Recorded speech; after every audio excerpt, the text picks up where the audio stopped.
How you been, Mafk? Me? I'm all right. You know, You doing good? generally speaking, we moved to Florida about 15 months ago. It's been an adjustment. It's not easy. I've made friends and I'm getting in a groove. It's fun. Nice, man. That's beautiful. I miss my Sonny. You miss your son? Yeah. I know I'm busy in Miami doing things. It was a great run doing the mom videos. Kind of just stopped it randomly. Yeah. Yeah, I went to Europe and then I don't know, I came back and I don't know, just like it felt a bit inorganic at the end. Like I love you, but like having to record with your mom like every day, it gets like Part of me understands that gets a little because I remember being 20 yeah. and I was living in Boston. I was my parents were in Brooklyn and I was in Boston and I went and spent time with them, of course, but I wanted my own life. So part of me understands that. And then the other part of me is like, I just think we had a good thing going and it's a business and we could have kept it growing the way it was. And I think I like the mom son dynamic that we have.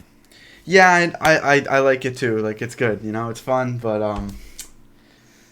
it was just like there's a lot of like trannies. Just like you love yelling about trannies and stuff. No, we don't have to talk about that. I talk about politics and news and stuff. We didn't have to talk about the transgender phenomenon all the time. I like talking. I talk about plenty of other stuff on my channel now. It's transgeneral. Well, I guess the channel's demonetized anyways, so I don't think it really matters, does it? What I say? Well, it's temporarily demonetized. I believe we'll be able to get it back. Yeah, we'll see. We'll see. But This is awkward for you.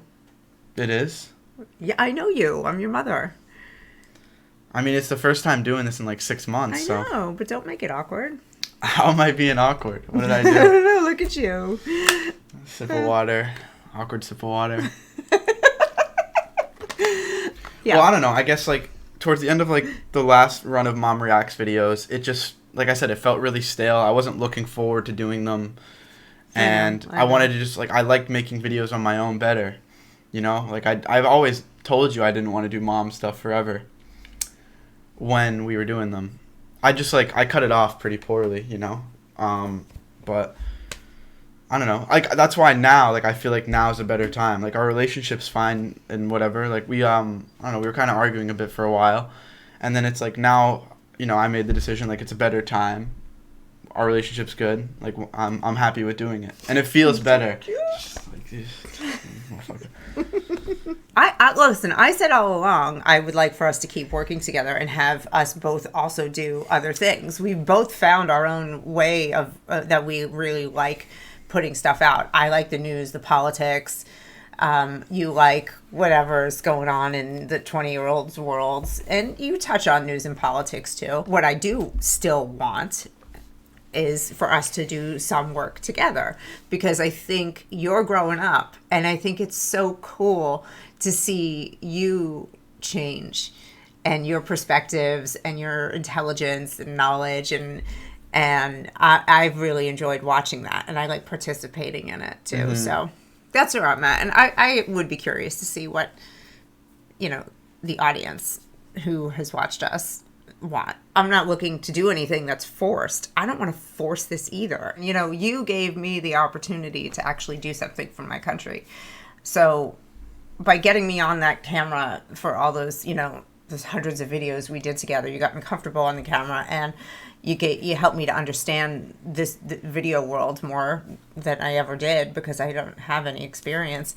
And I ended up making the documentary about, what's going on, the sexualization of our kids in schools. And I'm out there now, doing guest appearances on other podcasts and fighting and making a difference. So I don't need to talk about that with you all the time. It's not something but, I'm also on the phone making calls and getting involved in other political issues, and I really enjoy that. But yeah, you're always doing some new so we do need to be fighting out there. Like you're 20, you don't understand what this country was like and how awesome it was. and how much love and patriotism and respect there was in this country, we were never divided like this. Barack Obama came in and just like cut this place apart, and you never experienced it. So it was Barack, right? I have to fight to hopefully save the country so that you do get to experience it by the time you're 25 or 30 years old. Like, for the longest time, like I said, I just simply didn't want to do these videos. Like, it wasn't a matter of anything else. You just got sick of me, and it showed. But yeah, that's what happened. It wasn't nice. No, what are you going to do? What are you going to do? Oh, yeah. You know, children just torture their parents, and we just got to take it. That's it. Oh, I didn't torture you. I just, like, didn't want to make videos anymore, like, reacting to shit. So I don't even do that many, like, solo live streams. It's just, I'll do them sometimes, but it's just not really my thing. Like, I don't know. I think we both outgrew the reactions. I think that's why I'm saying, having more intelligent, grown-up conversations. We started the reactions, you were 18? 18 years old still? Yeah, 18. You were a kid. It was kid stuff, but we're more mature now. Right? Mom reacts to Andrew Tate, yeah. It was fun. There's been so many different eras, too. There was, like, the Mom reacts to Tate. And the funny thing about that first video is it went so viral that there's so many, like, day one people. You know what I mean? Like, red pill stuff, like, making fun of trannies and, like, Sexy Red and those people. It's great. And then the religion stuff. And then I did public interviews. And then the Fat G phase. Like, there's so many different phases. It's so crazy to look at, And once in a blue moon, you let me pick a topic. Your topics were just some of them did very well. Okay? It was like Mom reacts to abortion. You're like, we need to show the people about how abortions work. I'm like, why do we need to watch this? Like, it's just fuck, man. You know what got annoying to me about this whole space is everyone kind of just says the same shit, and it's like, the regurgitated talking point was, I don't care if you want to be trans, just don't show the kids. And I've said it too, but like over a certain amount of time, I just heard it so many times that I was just like, holy shit, like I don't want to talk about this stuff. I wonder if people are going to watch this. Like, I don't even know. You know what I mean? Like, my YouTube also got a back-end shadow ban, and like my second video ever did better than like a lot of the recent ones. And the recent ones are on niche. So who knows if this video even gets views, or have we just been yapping? Like, have we just been like talking bullshit for 20 minutes? Or do you think people will watch this? Like, I don't even know. I don't know if people give a shit that we had a, little behind the scenes roller coaster. I don't know.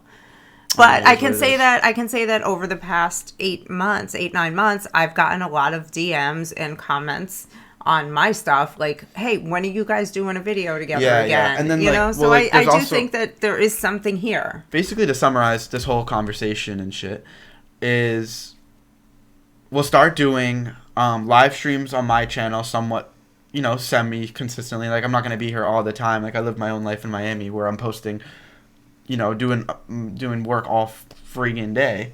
And then we'll meet up once in a while and we'll do content like this, not reacting to trannies, talking, shooting shit. And then post the stuff on your channel. So go subscribe to my mom's channel. Why are you looking at me like that? Yeah, that's cool. Why are you giving me that look? What'd I do wrong? What look? You're just looking at me. This is what you do. I just look. I'm like, this is just my face. This is just who I am. If I start to talk fast or talk high, he's like, "What's wrong?" And I'm like, "This is my personality. Yeah. This is just who I am. You should know by now. You've known me from the second you were born." You see, this is like. That's all I hear. It's all like. Oh, stop. Honestly, like, the main thing I've been focused on is just like business shit, because like we have businesses externally from content and my own videos, which I kind of went through like a slump for a little bit with making my own stuff, and I'm really back on it now. Like, it feels really nice being able to post consistently and like really get at it filming, you know what I mean? It feels like I'm depressed when I'm not moving forward, you know what I mean? I know exactly what you mean, and I felt the same way, and I also was in a slump. Yeah. And I think we're both just like super active and creating right now, and we're creative, and it's really fun. And like, it's funny, like, I think that the biggest issue that nobody talks about, like, worse than porn, I genuinely believe like scrolling on social media is worse than porn, because everyone's addicted to it and no one talks about it. And the thing is with social media addiction is it's with you 24/7. Like, yeah, maybe you jerk off like before you go to sleep or something like that. I don't know. Maybe some people really have issues like that. But with work, like when you're working, when you're doing homework, when you're doing anything, it's so easy to just go like that and click on Instagram. And now your consciousness is immediately off of whatever you were thinking through. Like whatever problem you had to think through, instantly you can just erase that and forget it and just look at Instagram and Twitter. And like I did a dopamine detox for a week because like my brain just felt so fried. And then I downloaded this app. It's called Opal. I'm not sponsored by them or anything. And you can limit your screen time on it because like I just didn't want to look at that shit anymore. So, I just want to add to what you said. So I've been taking, I walk the dog a few times a day, and a lot of times now I've been leaving my phone at home, because I find myself, looking at the phone sometime and for our walks sometimes, and I'm not even like, present for a walk. It's it's so mind-boggling. Or sometimes even if I have the phone, I'll be like, stop it, and I put it in my pocket, and I look at the sky, and I see the clouds, and I look at the dog, and I smile, and he looks up at me, and he smiles, and you know what's funny is like all that time you're on your phone, he's in the same presence. He's always in that presence of just like sniffing and looking around and looking at you, and like sometimes you're just not there present with him. Yeah, and it's sad. And the dopamine rush from looking at the clouds and feeling the breeze and acknowledging those things and how wonderful it is to just be out in nature, like that's a way better dopamine rush than I'm getting out of this thing. You genuinely feel retarded after scrolling. Like it's so. This is why I say I think it's worse than porn. I think it's worse than anything. Because, like, I've had times where, I've done other stuff. Like, I've even drinking, gone up the next day, and I've gotten to work. But if I'm scrolling on TikTok for an hour, it ruins my day. And so I made this my screensaver, and it's, like, read, go on a walk with no phone, work out, meditate, make new, like, course scripts and videos, make a useful, watch a useful video, write YouTube scripts, short scripts, check in on the networks I'm in, and, like, journal. And, like, I have this list. And so then when I got fucking stuck throughout the day, I would just come back to this shit. There's irony in all of that. Because what the irony is my business is literally capitalizing off of people looking at that. That's what I was getting at. Like both of us are in front of the camera making content but that's the thing. Distribute on these. Be a creator, not a consumer. Like that's literally what I teach people is like make those videos that you post on TikTok and get paid $1,000 a million views. Like people are making bread with that right now. Right. Fuck scrolling. I could care less. Or go make literal bread. Create something. Be a creator of something and not a consumer of media. And it's actual brain rot. Like even when I went to visit my friends in college, and it's like, I don't know. I'm a hater for this one, but like I just cannot be asked to give a shit about sports. I've never really been that invested into other people. The person I've been most invested into was Andrew Tate. Probably. Like, because we fucking would watch everything he do. Which is so crazy to look back at. Like, I watch this motherfucker's every move. I don't even, like, watch him anymore, which is so crazy. I still like Andrew Tate a lot. Like, I really don't have a problem with the guy at all. But, like, I don't know, watching podcasts and stuff, it's kind of like the same points that he used to say. You know what I mean? Like, it's kind of the same stuff. I filmed the grandma's video earlier, and I asked grandma about Sneeko.